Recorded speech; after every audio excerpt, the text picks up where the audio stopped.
Once I cast the show, I realized there's some special things we have in the cast where we have the three generations working on the cast together. So we have the like grandmother, granddaughter, and daughter are all like related.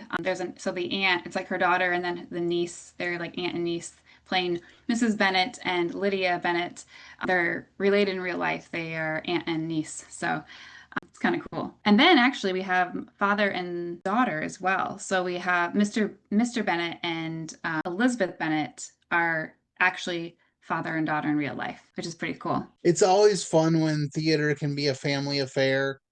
When I was in It's a Wonderful Life, there were two different families, my family and one other family. This was back in 2005 that had five family members involved in the show. And so when the press did an article about It's a Wonderful Life, our families were featured because we were a big part of the cast, just our two families. So that was fun. Family connections are always a fun thing to incorporate into theater, and I'm sure that adds a level of fun for the cast, which then gets translated onto the stage. So I know we had a previous podcast episode where we talked about this in detail, but can you just briefly tell anyone who might not be as familiar, what are the origins of a live theater and what brought you to the place of starting it? Yeah, so I was still working on trying to condense that answer because there's so much I could say. But basically, Alive Theater is a new community theater in the Lansing area that has been launched with help from a Master Arts company out in Grand Rapids. And we realized we shared a lot of the same core values, so they were excited to help launch a theater out in Lansing. And I really feel like what sets us apart is well, there's a lot of things I guess that set us apart, but I have a passion to connect with performers or people that would love to get back into theater or act again that feel like they just don't have the time. Because a lot of community theaters, it's like 3 or 4 times every night during the week, and it's really intense, and rehearsals are just like that, and the show goes up in like 3 months. So what we do is once a week, and that it makes it so more people can be involved in theater, myself included. I wouldn't be able to do theater unless it's just like once a week because I have a baby, I'm a new mom, and it's hard enough getting a babysitter once a week, but like trying to get a babysitter 4 times a week at night would just be really challenging, right?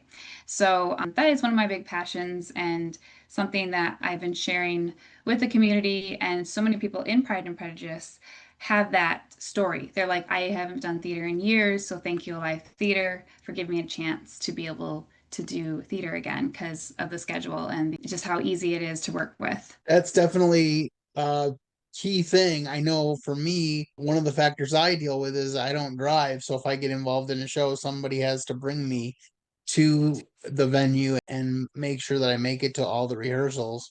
I've been blessed to have a great support system so that when I do get involved in a show, I'm able to fulfill my responsibilities. But I definitely can see the value of having a light rehearsal schedule for a longer period of time preparing a show. That definitely makes a lot of sense. So, what is the run of the show for Pride and Prejudice from a live theater? Yes, so our performance dates are June 20th, 21st, and June 27th and 28th.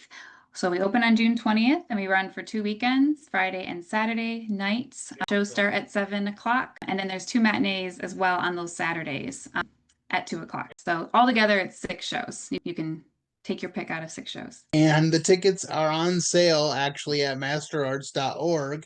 And so you can go over to the Master Arts website and grab your tickets for this show. And I imagine they're going to sell pretty well. I know you guys have a slightly bigger venue than Master Arts does. I noticed that when I was looking at tickets, but you definitely want to grab your tickets as soon as you possibly can and come out and see this show. I think it will be a blessing. I know I've never done Pride and Prejudice, but I had the privilege of assistant directing the sequel to Pride and Prejudice, which is Christmas at Oh, Pemberley, which is a yes. Christmas time themed story with many of the same characters involved, and it's further on in the timeline. So I don't know, you might want to see about doing that one, and then you can Yeah. grab some of the same cast members to reprise their roles, maybe. Something to It's consider.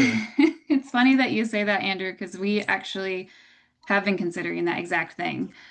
So we're kind of seeing how well this show sells, and so I'm really hoping a lot of people come out for it. Because yeah, if we get all those Pride and Prejudice fans come in, then we can maybe give them a sequel during Christmas. Yeah, I think it's a great show, so I think that would be great if you could do that. So now is your time to shine and give us an idea of if you had 45 seconds to a minute, maybe a little longer, maybe even a minute and a half to tell people why they should come see Pride and Prejudice through a live theater. What would you tell them? Well, I would say if you know the book or love the movie Pride and Prejudice, you'll love witnessing the story unfold live in front of you.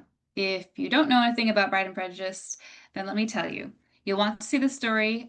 It has the ability to be both classic and completely relevant at the same time. Elizabeth Bennet she's an amazing character. She's smart, she's funny, isn't afraid to speak her mind. She's the kind of person you'd want to grab coffee with. She's pretty cool. Then you have the chemistry between her and Darcy, Mr. Darcy. And you want to watch them because you're basically watching like a romantic drama and also kind of a romantic comedy because there's lots of humor and funny things going on and wit. And the dialogue is just brilliant. You know, Jane Austen wrote some of the wittiest exchanges in literature. So, yeah, you wouldn't want to miss it. If you know nothing about Pride and Prejudice, that's a little bit of what it's about. Lots of different couples and romance going on and lots of humor. So it's a great classic and hasn't been done a whole lot, at least not in this area, live on stage. So it's a real treat to see it like right there in front of you instead of just like on the screen or reading the book.